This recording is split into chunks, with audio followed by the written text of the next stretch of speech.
আসসালামু আলাইকুম ভাই বোনেরা, আজকে আমি ইলিশ মাছ রান দিচ্ছি।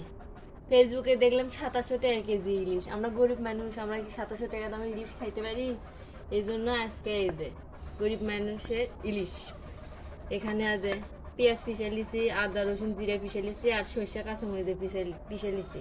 আজকে সরষে ইলিশ রান দিব, আমার সাথেই থাকেন। আমি চুলার উপর কড়াই বসিয়ে দিচ্ছি, আমি পেঁয়াজ পিষে দিয়ে দিলাম, আদা রসুন।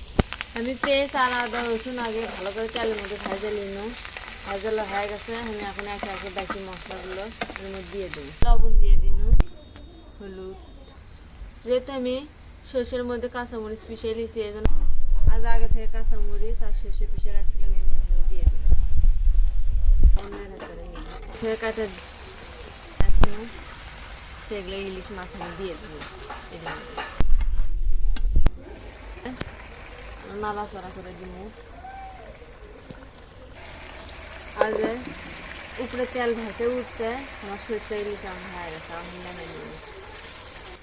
আমার ভিডিওটি যদি ভালো লাগে থাকে অবশ্যই সাবস্ক্রাইব করবেন, কমেন্ট করবেন, শেয়ার করবেন। ফেসবুক থেকে দেখলে অবশ্যই ফেসবুক ফলো করবেন, অবশ্যই আমাদের পাশে থাকবেন। আপনি এর কমেন্ট অবশ্যই জরুরিভাবে কমেন্ট করবেন। আপনাদের মতামত অবশ্যই জানার আমার অধিকার আছে, আপনারা অবশ্যই আপনাদের মতামত জানাবেন। ভালো থাকবেন, আল্লাহ হাফেজ।